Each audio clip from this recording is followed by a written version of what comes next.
Guys आज बात करेंगे रिलेशनशिप की। 4 बहुत ही जबरदस्त रिलेशनशिप एडवाइस मैं देने वाला हूँ from the book way to superior man by David Deida. खास तौर से ये वीडियो खास तौर से लड़कों के लिए है, तो लड़कों देखो और लड़कियों अपने लड़कों को भेजो, और जो सिंगल है अपने उन दोस्तों को भेजो जो सिंगल नहीं है, और जो सिंगल नहीं है वो अपने उन दोस्तों को भेजो जो सिंगल है और जो सून सिंगल नहीं रहने वाले हैं। एंड बस शुरू करते हैं। नंबर 1, रिलेशनशिप में जाकर अपनी लाइफ के पर्पस को कभी भी मत भूलना।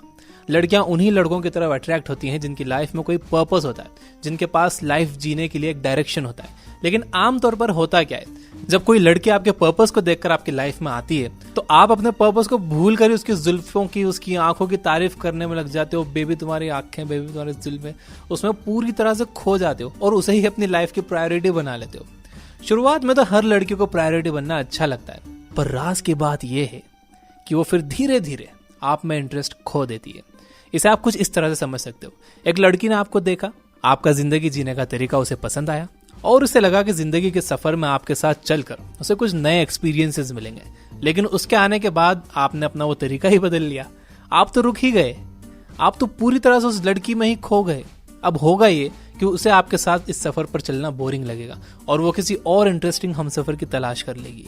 इस चीज को इस तरह से भी देख सकते हो कि आप एक रोलर कोस्टर हो। लड़की ने आपको देखा कि यार ये रोलर कोस्टर तो बहुत इंटरेस्टिंग लग रहा है, इसका ट्रैक बहुत एडवेंचरस है, इस पर राइड करना चाहिए। अब वो उस रोलर कोस्टर पर बैठती है लेकिन वो चलता ही नहीं है। इस केस में वो क्या करेगी, वो दूसरा रोलर कोस्टर ढूंढेगी। नंबर 2, किसी लड़की को डिसीजन लेने के लिए कभी भी फोर्स मत करो। ये सबसे बड़ी गलती है जो लड़के करते हैं। एक लड़की डिसीजन लेना कभी पसंद नहीं करती, खास तौर पर जब वो रिलेशनशिप में होती है। तो वो चाहती है कि आप उसके लिए डिसीजन लो, चाहे डिसीजन छोटा हो या बड़ा, आपको अपना पार्ट प्ले करना ही होगा।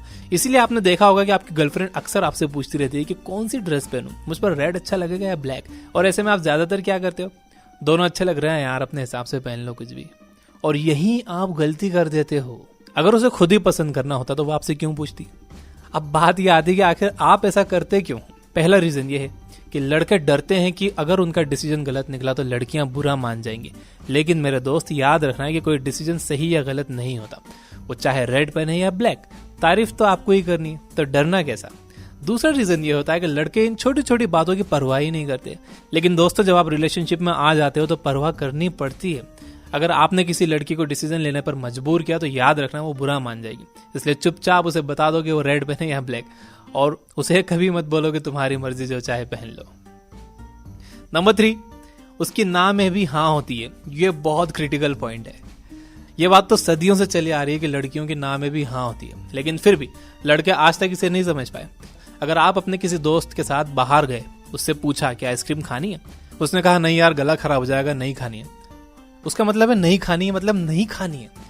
लेकिन अगर आपके दोस्त की जगह आपकी गर्लफ्रेंड होती और वो कहती कि नहीं खानी है, तो इसका मतलब ये भी हो सकता था कि उसे खानी है, और ये भी हो सकता था कि उसे सच में नहीं खानी। अब उसकी ना असल में कब ना होती और कब उसकी ना में एक छोटी सी हाँ दबी होती, ये समझना आपकी जिम्मेदारी है। इसके लिए आपको उसे समझना होगा, उसे थोड़ा ऑब्जर्व करना होगा। जो लड़का इस मिस्ट्री को सॉल्व करने में माहिर हो गया, उसकी गर्लफ्रेंड उसे कभी भी छोड़कर नहीं जा सकती। लेकिन लड़के इस बात पर गुस्सा हो जाते हैं कि यार तुम सीधा सीधा क्यों नहीं बता देती। लेकिन मेरे दोस्त, इसी में तो अट्रैक्शन छुपा है। अगर लड़कियां भी लड़कों की तरह सीधी सिंपल बात करने लग जाएं तो रिलेशनशिप में अट्रैक्शन कहां रह जाएगा। लड़कियों की टेंडेंसी ऐसी होती है कि उन्हें सरप्राइजेस लेना और देना दोनों पसंद होते हैं। नंबर 4, अपनी रिलेशनशिप की ग्रोथ और इंटीमेसी के लिए आप खुद जिम्मेदार हो। हर रिलेशनशिप में जो सबसे बड़ी प्रॉब्लम आती है वो है इंटीमेसी की। शादी के कुछ सालों बाद पतियों को बीवियां अट्रैक्टिव नहीं लगती। रिलेशनशिप के कुछ टाइम के बाद लड़के गर्लफ्रेंड में इंटरेस्ट खो देते हैं और इसका सारा ब्लेम वो लड़कियों के सर पर डाल देते हैं। यार तुम अच्छे से तैयार ही नहीं होती, तुम कुछ नया करती ही नहीं। ये सारे इल्जाम आप अपने पार्टनर पर लगाते हो। लेकिन एक मर्द होने के नाते ये जिम्मेदारी आपकी है कि आप उसे गाइड करो। आप खुद थोड़ी सी रिसर्च करो, फीमेल साइकोलॉजी पढ़ो, सेक्सुअल साइकोलॉजी पे कुछ अच्छी किताबें पढ़ो। लेकिन आप ऐसा नहीं करते, क्योंकि अगर कोई आपको और बताएगा कि आपको अपने पार्टनर के साथ इंटीमेट कैसे होना है तो शायद आपका मेल ही हुआ हर्ट हो जाएगा, है ना। लेकिन अपने ईगो को जरा साइड में रखो और ये याद रखो कि फीमेल्स की बॉडी और उनका हार्मोनल स्ट्रक्चर रिसेप्टिव टाइप का होता है। इसलिए आपको उसे गाइड करना होगा। उसका हाथ पकड़ो, उससे 2 प्यारी बातें करो और फिर देखिए कि वो इंटीमेसी लेवल कहां तक जाता है और आपको कितने सरप्राइजेस मिलते हैं। तो ये थी दोस्तों 4 बहुत जरूरी relationship advises for the man from the book the way of the superior man by David डेडा। In advices को आप फॉलो करो और अपने रिलेशन को फॉर एवर वाला रिलेशन बना लो। और याद रखिए कि गलतियां होती हैं सबसे, मुझसे भी होती हैं, आपसे भी होंगी। हो सकता है कि आप ये बातें भूल जाओ, हो सकता है कि टाइम पर आपको याद ना रहे। आप इस वीडियो को फिर से देखिए, ये बातें याद करिए। गलती हो जाए कोई बात नहीं, अगली बार फिर आप ये खुद से कहिए कि आप ये गलती फिर से नहीं करोगे। तो अब आप इस वीडियो को लाइक कर दीजिए और मैं कर देता हूं इसे समराइज, क्योंकि आपको मेरी लास्ट वाली समरी बहुत पसंद है। तो नंबर 1 एडवाइस है कि रिलेशनशिप में जाकर कभी भी अपने लाइफ के पर्पस को मत भूलो। अपने पर्पस को हमेशा अपनी रिलेशनशिप से ऊपर रखो। आपकी रिलेशनशिप कभी भी आपके पर्पस से ऊपर नहीं आनी चाहिए। और मैं आपको एक खास बात ये बता दूं कि लड़कियां चाहती ही हैं कि उनका पार्टनर उसके लाइफ के पर्पस को उनकी रिलेशनशिप से ऊपर रखे। उसमें इतना करेज हो कि अगर उसको अपने पर्पस के लिए मुझे भी छोड़ना पड़े तो वो मुझे भी छोड़ दे।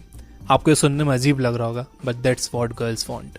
नंबर 2 है, किसी भी लड़की को डिसीजन लेने के लिए कभी फोर्स मत करो। रेड बनना है या ब्लैक बनना है वो आपसे पूछ रही है तो आप बता दो, ये मत बोलो कि यार तुम तुम्हारे हिसाब से देख लो। नंबर 3 है कि उसकी ना में भी हाँ होती है। अगर आपका दोस्त ना बोल रहा है तो वो ना है, पक्का ना है। लेकिन अगर आपकी गर्लफ्रेंड, आपकी वाइफ ना बोल रही है तो हो सकता है कि उसमें हाँ हो। आप उन्हें समझिए, ऑब्जर्व करिए, आप ये समझने लग जाओगे। It will take time. Number 4 है, अपनी रिलेशनशिप की ग्रोथ और इंटीमेसी के लिए आप खुद जिम्मेदार हो। रिलेशनशिप पर बुक्स पढ़ो, फीमेल साइकोलॉजी पर बुक्स पढ़ो, सेक्सुअल साइकोलॉजी पर बुक्स पढ़ो। रिलेशनशिप पर एक बहुत अच्छी बुक है, success and happiness bye AP Dubey. Description में लिंक है, आप वो जरूर पढ़ना चाहिए। मैंने वो पढ़ी, बहुत शानदार बुक है, मेरे ही दोस्त ने लिखी है। एंड रिलेशनशिप पर ढेर सारी बुक समरीज अवेलेबल हैं ये बुक ऐप पर हिंदी में, तो डाउनलोड करिए। इसके ईयरली प्लान पर डिस्काउंट आप ले सकते हो कूपन कोड यूज करके, ये book 699। So finally, you guys are amazing. Keep reading, keep learning, keep growing. Thank you for watching.